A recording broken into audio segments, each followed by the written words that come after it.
Hello everyone. Let's begin with English grammar and let's make it as lucid as possible. तो जब हम English grammar की बात करते हैं तो इंग्लिश ग्रामर को दो ब्रॉड क्लासिफिकेशंस में हम डिवाइड करेंगे। और पहला क्लासिफिकेशन जो होगा वो होगा पार्ट्स ऑफ स्पीच और दूसरा क्लासिफिकेशन टेंसेस। जब पार्ट्स ऑफ स्पीच की बात करेंगे तो इसमें काफ़ी सारे कंपोनेंट्स होते हैं।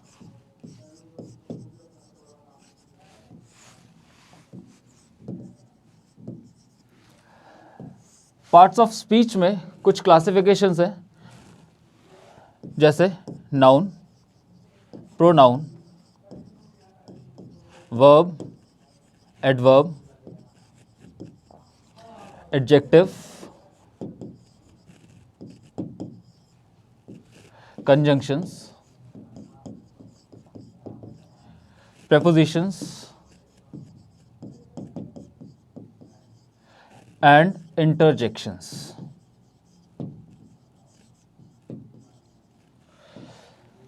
What you have in front of you is the entire parts of speech. इससे पहले कि हम इन सब चीज़ों में जाएं, सबसे पहले यही जान लेना ज़रूरी है कि पार्ट्स ऑफ स्पीच हम में से अधिकतर लोग ये जानते होंगे कि स्पीच का मतलब है वाक, वचन से हमारा संबंध है।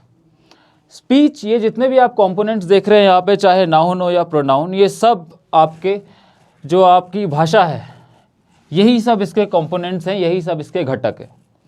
इन सब को यूज़ करके पहले जब हम ये सब सीख जाते हैं, फिर हम इनको यूज़ करके हम सीख सकते हैं टेंसेस, जो कि अगर बहुत एक बर्ड्स आई व्यू से देखें तो 3 टेंसेस होते हैं: पास्ट, प्रेजेंट एंड फ्यूचर। अगर आपसे कोई नॉर्मली ये सवाल करे कि टेंसेस कितने हैं, तो आप कहेंगे 3। फिर अगर आपसे सामने वाला बोले नहीं, गलत, टेंसेस तो 12 होते हैं, योर आंसर शुड बी नहीं, टेंसेस 12 नहीं होते, टेंसेस तो 3 ही होते हैं, लेकिन टेंसेस के एस्पेक्ट्स 12 होते हैं। ये इंपॉर्टेंट है। तो ये जो हर एक टेंस के 4 एस्पेक्ट्स हैं, और वो 4 एस्पेक्ट्स हैं, सबसे पहले सिंपल, दूसरा है कंटिन्यूअस, तीसरा है परफेक्ट और चौथा है परफेक्ट कंटिन्यूअस।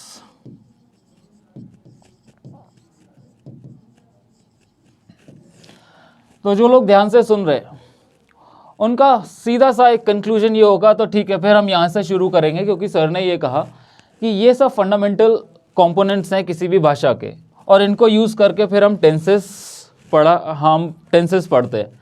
लेकिन नहीं, ये है एक conventional way, and I don't teach conventional because that is of no use. We have been learning this module ever since we were child, but हम यहाँ से शुरू करेंगे टेंसेस से।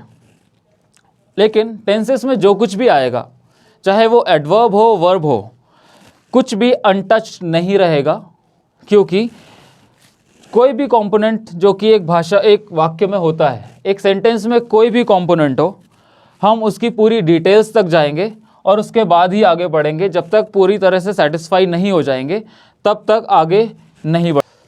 Right, so we are beginning with our tenses, और इन tenses में भी सबसे पहले शुरू करते हैं प्रेजेंट सिंपल से।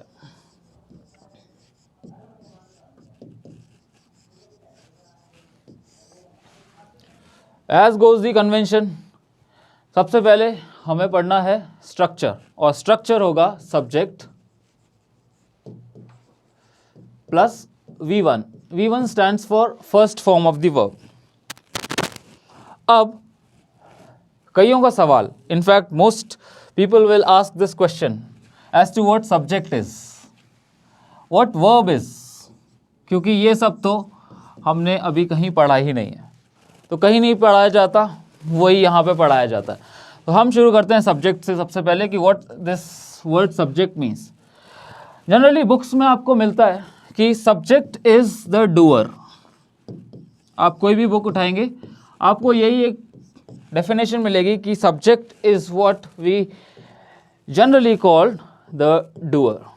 However, what I think and what I have observed is that this is not the complete definition and this is not the complete understanding of the word subject. Merely doer is not the subject. This has to be completed by another component and the component has to be topic. जो लोग हिंदी भाषी हैं उनके लिए मैं बता दूं, subject का अगर हम ट्रांसलेशन करें तो जानते होंगे इसको विषय कहते हैं और ये जो डूअर इसको कर्ता. डूअर को अलग अलग जगह अलग अलग शब्दों से भी जाना जाता है. जैसे कहीं पे मैं इसको बोल सकता हूँ परफॉर्मर, कहीं पे मैं इसको एक्टर भी कह सकता हूँ. एक्टर से मतलब मेरा बॉलीवुड या हॉलीवुड से बिल्कुल भी नहीं है. Actor is the one who acts, actor is the one who performs the action. तो doer is performer is actor is कर्ता. कर्ता वो जो कर्म करता है. अब टॉपिक, ये जो दूसरा कंपोनेंट है सब्जेक्ट का, ये है topic.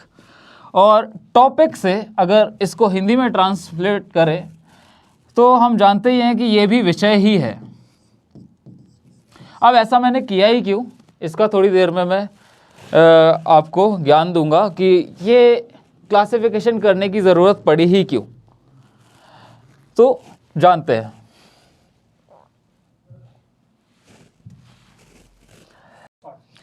All right, so Rakesh Yeats his food.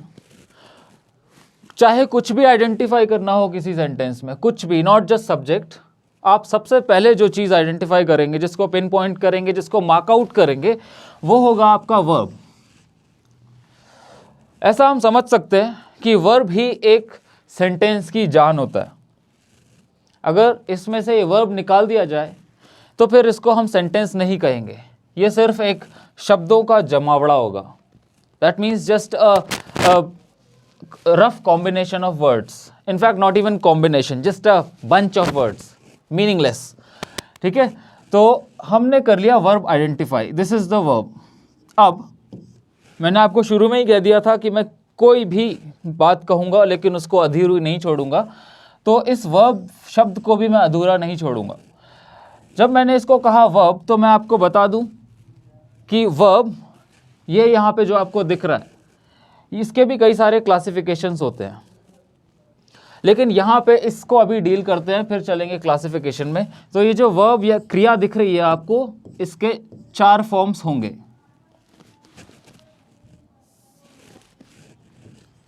Eat, ate, eaten and eating. These are the 4 forms of the verb. आपकी जानकारी के लिए बता दूं कि हर मेन वर्ब के 4 फॉर्म्स तो होंगे ही होंगे. अगर कोई वर्ब मेन वर्ब है तो उसके 4 फॉर्म्स ना हो ऐसा संभव ही नहीं है. That means every main verb has to have 4 forms. तो ये जो पहला फॉर्म आपको दिख रहा है इसको हम कहते हैं past simple form. I am sorry, इसको हम कहते हैं present simple form.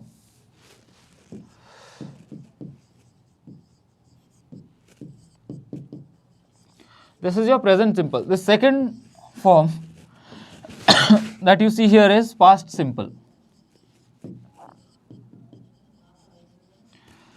Third is past participle.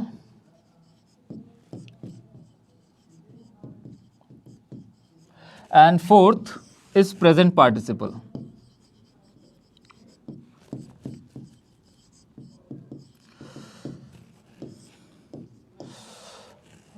There is nothing to fear, कोई घबराने वाली बात नहीं है.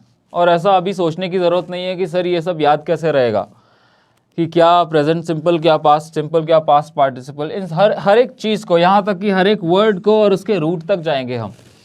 तो बस आप बने रहिए और बिल्कुल ठंडे दिमाग से सुनते रहिए जो मैं कह रहा हूँ और जो बोर्ड पे लिख रहा हूँ उसको देखते रहिए. सिंपल, अपने 5 सेंसेस का यूज़.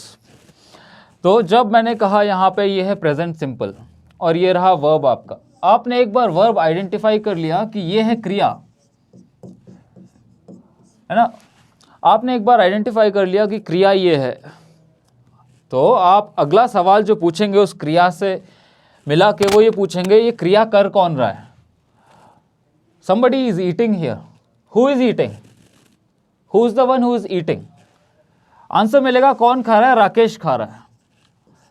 who और what, इन दोनों में से आप कुछ भी पूछ सकते हैं क्रिया से अटैच करके। That means you can ask any of these two questions attaching these questions, any of the questions with the verb. तो राकेश यहाँ पे खा रहा है, Rakesh is the one who is eating, therefore Rakesh is your subject, यानी कि doer Rakesh है, यानी कि कर्ता राकेश है, ठीक है। लेकिन चलो इसमें आपको आपका सब्जेक्ट मिल गया, और जो सब्जेक्ट का एक कंपोनेंट मैंने बताया था कि doer is the one component, वो भी आपको मिल गया। लेकिन अगर मैं एक सेंटेंस और लिखूं यहाँ पे,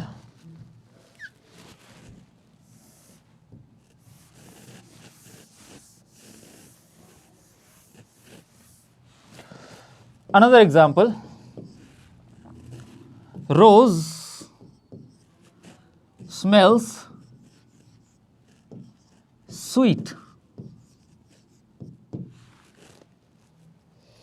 Rose smells sweet. या फिर एक और एग्जाम्पल यहाँ पे लिखूं,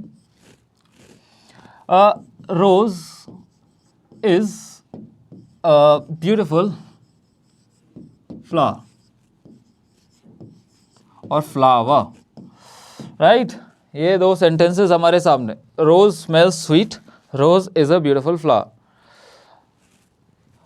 और मैंने कहा था कि अगर सब्जेक्ट आइडेंटिफाई करना है तो सबसे पहले वर्ब आइडेंटिफाई करना है, और यहाँ पे वर्ब दिख रहा है हमें स्मेल, जिसको नहीं दिख रहा कोई बात नहीं, क्योंकि धीरे धीरे जब जैसे जैसे हैबिट होगी दिखने लग जाएगा। और वैसे अभी हमने वर्ब डिटेल में करा भी नहीं है, वो नेक्स्ट लेक्चर में आएगा।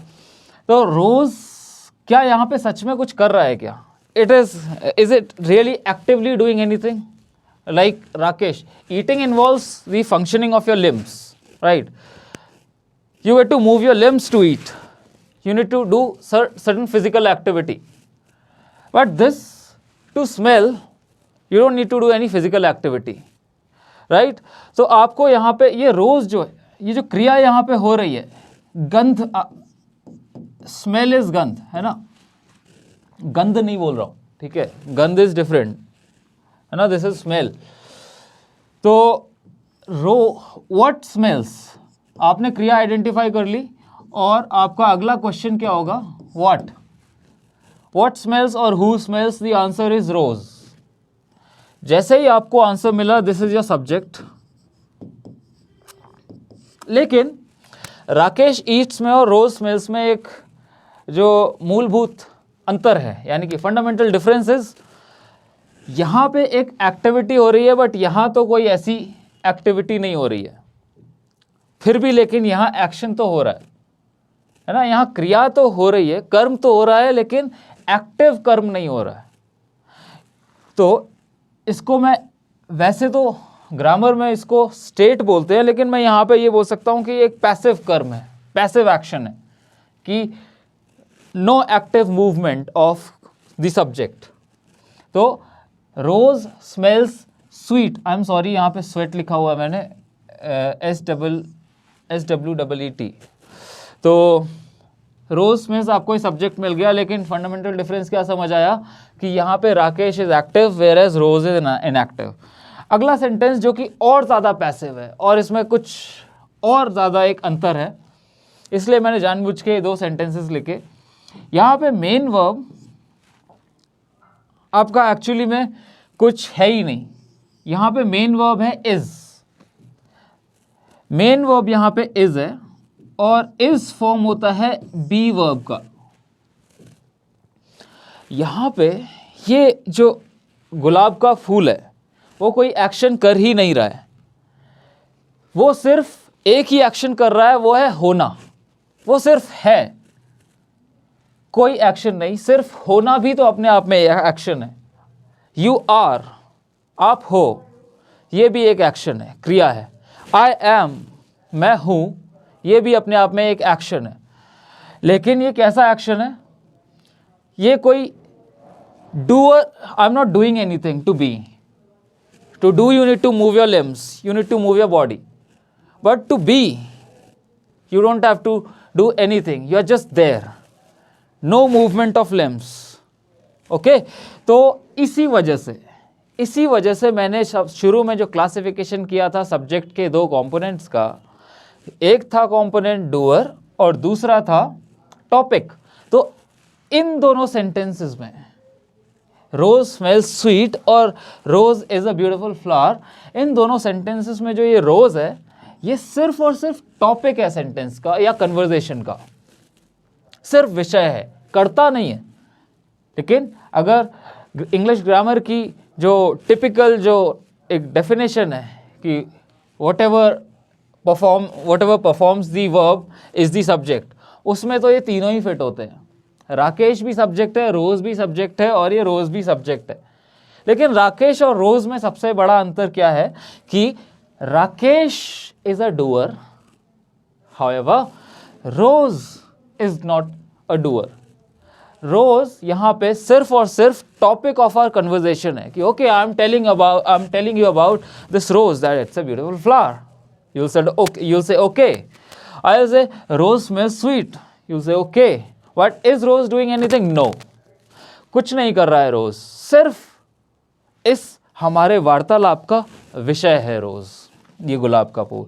तो आई एम श्योर आप लोगों को सब्जेक्ट का बहुत थोड़ा बहुत, मैं आपसे कुछ ज़्यादा एक्सपेक्ट नहीं कर रहा हूँ। मैं ये नहीं कह रहा हूँ कि अभी मैं एक कॉम्प्लेक्स सेंटेंस लिख दूंगा और फिर आप उसमें सब्जेक्ट आइडेंटिफाई करो, नहीं। लेकिन थोड़ा बहुत तो आइडिया जहाँ तक मैंने पहुँचानी चाहिए बात वो पहुँची होगी, ऐसी मैं आशा करता हूँ। आगे बढ़ते हैं। मैंने आपसे कहा था क्योंकि वर्ब का बहुत ही इंपॉर्टेंट रोल है यहाँ पे, और जब मैंने प्रेजेंट सिंपल का स्ट्रक्चर लिखा था तो मैंने लिखा था प्रेजेंट सिंपल का स्ट्रक्चर क्या लिखा था? Subject plus first form of the verb. तो थोड़ी बहुत फेमिलियरिटी होने के बाद सब्जेक्ट से मैं आगे बढ़ता हूं वर्ब पे।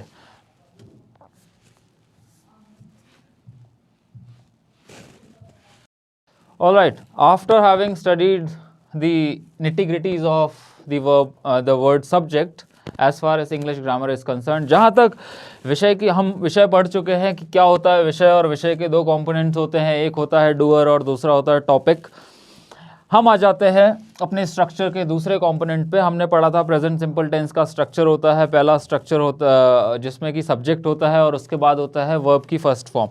तो आफ्टर अब हमने समझ लिया है कि सब्जेक्ट क्या होता है, अब हम देखते हैं कि वर्ब क्या होता है। तो जब हम वर्ब की बात करते हैं, क्रिया की बात करते हैं, तो क्रिया को हम बहुत ही एक विस्तृत स्तर पर दो भागों में बांट सकते हैं। एक है हेल्पिंग वर्ब और दूसरा है मेन वर्ब।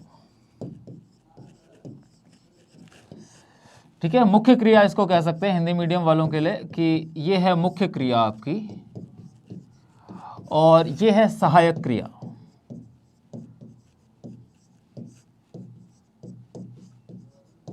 राइट, तो सहायक क्रिया और मुख्य क्रिया। अब ये हेल्पिंग वर्ब को we further classify into auxiliary verb and modal verbs.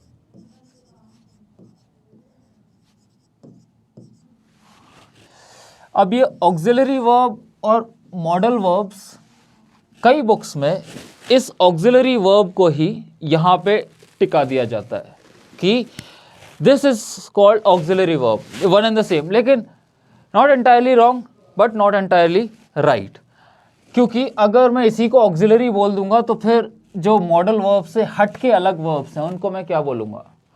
तो इसलिए अपनी समझ के लिए और जितनी ज़्यादा हो सके अपनी क्लैरिटी के लिए दिस डिवीजन जो कि मेरे द्वारा ही किया गया है, ये बहुत साफ है, सीधा है और समझने में। लेकिन अब ये क्या होते हैं ऑक्सिलरी वर्ब, जिसको अगर मैं इसका सिनोनिम बताऊं तो मैं बोल सकता हूं बैकअप। ऑक्सिलरी का सिनोनिम हो सकता है बैकअप, इसको मैं असिस्टेंट भी कह सकता हूं। राइट तो ऑक्सिलरी वर्ब्स का फंक्शन क्या है, मॉडल वर्ब्स का फंक्शन क्या है, ये किस तरह से भिन्न है आपस में, how they are different. We are going to learn all this in the next video. Thank you so much, and if you like the video, please like, share and subscribe.